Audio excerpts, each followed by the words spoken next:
네, 안녕하십니까. 자, 이 시간에는 엑스바이오에 대한 제 개인적인 생각을 좀 말씀을 드려보겠습니다. 매수가 많이 하락을 한 상태이지 않습니까? 그래서 매수를 해야 되느냐, 또는 많이 하락을 했기 때문에 매도를 해야 되느냐, 이 질문을 많이 주십니다. 근데 매수에 대한 것을 말씀을 드려보면, 물론 반등이 나올 수 있지만 이전에 많이 상승했던 그런 상승을 생각해서는 안 된다라고 말씀을 좀 드리고 싶고요.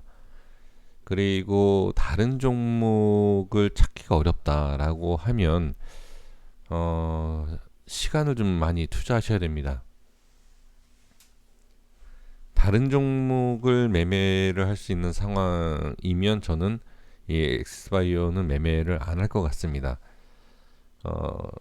그러니까 자금이 있는데 어떤 종목을 이제 매수를 하고 싶다라고 하면 상당히 좋은 종목이 좀 많이 있습니다. 솔직하게 말씀을 드려보면, 그래서 이 종목은 신규로 매수는 하지는 않을 것 같습니다.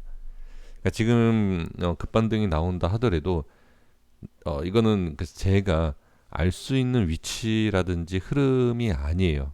그래서 저 같으면 이제 그렇다라는 겁니다. 그러면 보유하고 있는 분들께서는 손절을 해야 되느냐? 손절은 전에도 말씀드렸지만 이미 조금 늦은 감은 좀 있습니다. 지금 개인의 수급이 상당히 강한 상황인데요. 자, 한번 말씀을 드려보면, 일단 상승을 하기 위해서는 자, 어느 정도 올라와야 돼요. 가격대가. 아니면 밑에서 반등이 나올 수 있고, 확실하게 상승을 좀 보여주기 위해서는 좀 많이 올라와야 됩니다. 올라와서 좀 슈팅이 나와야 되는데, 슈팅이 나올 수 있을 만한 위치가 또 저항이에요. 그래서 저는 그러니까 짧은 상승을 생각한다라고 하면 매수도 가능하지만, 짧은 상승을, 그러니까 짧은 수익을 챙기기 위해서는 이 종목보다 다른 종목의 위치가 더 좋은, 또 재료하고 뭐 여러 가지를 보신다라고 하더라도 다른 종목도 좀 있다, 이렇게 좀 말씀을 좀 드려보도록 하겠습니다. 그러니까 여러 가지로 봤을 때는 확실성이라는 게 좀 보여지진 않아요.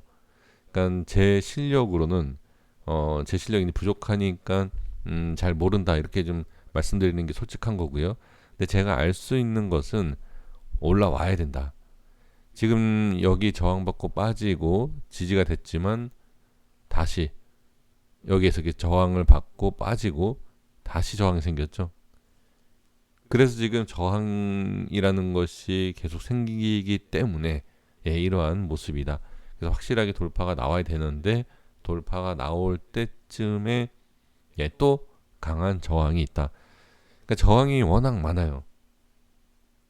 그러니까 그러니까 저항이 많다라고 해서 못 올라가는 건 아니지만, 그래도 우리가 주식을 확실하게 알 수 있는 것은 아니지 않습니까? 그죠?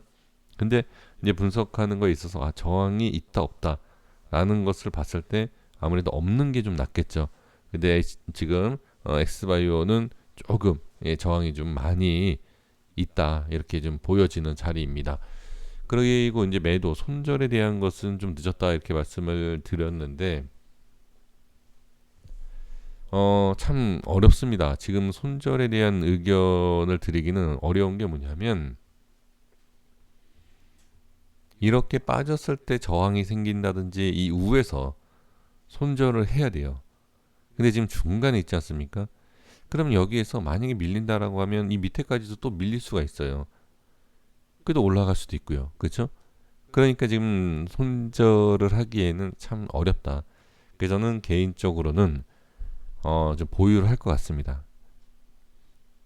지금 보유 중인데 손절을 고민을 한다라고 하면 저는 조금 보유를 하지 않을까. 다만 어 잠깐만요. 네, 한 20% 가까이 빠질 수 있다. 단기적으로 20%가 추가 하락이 나올 수 있다. 이거를 생각을 해 주셔야 됩니다. 빠질지 안 빠질지 모르지만 빠질 수 있는 자리가 대략 20%예요. 그러면 이것을 계산하셔서 빠질 수 있고 또는 빠질 수 뭐 안 빠질 수도 있지만 빠질 수 있는 자리가 제 기준으로 이렇게 있다라고 하면, 그러니까 제 기준으로 제가 매매를 하지 않습니까? 저는 좀 줄일 것 같아요. 그러니까 홀딩을 하는데 반등, 자, 좀 전에 홀딩 한다라고 하지 않았느냐? 그거는 상승이 어느 정도 나왔을 때의 홀딩을 좀 말씀드릴 수 있지만 지금 상황이 조금씩 계속 빠진다라고 하면 전 줄일 것 같아요. 네, 저는 그렇게 좀 말씀을 드리도록 하겠습니다.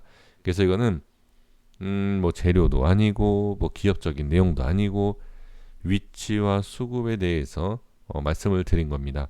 그래서 이게 보이는, 제가 이제 보이는 그런 흐름을 봤을 때 저항과 지지에 대한 내용, 예, 이런 걸 보면 어디까지 빠진다, 또 올라갈 때도 어떤 모습이 나와야 되는데 그 모습이 과연 나올 수 있겠느냐, 그러니까 쉽지 않은 모양이다라고 그렇게 보여진다라고 하면 저는 이렇게 매수와 뭐 손절에 대한 의견은 지금 말씀드린 것처럼 좀 이렇게 말씀을 드리고 정리하는 게 맞을 것 같아요. 사실 제가 생각한 게 좀 더 있긴 한데 또 이게 그거예요. 결과적으로 봤을 땐 반등이 이렇게 이런 강한 반등이 나올 수 있기 때문에 홀딩을 해야 된다. 근데 쭉 빠지면 어떤 대응을 해야 되지 않습니까? 그렇죠?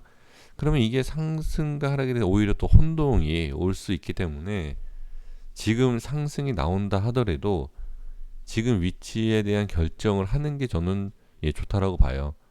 올라오더라도 그래서 부분 대응을 하는 게 낫다.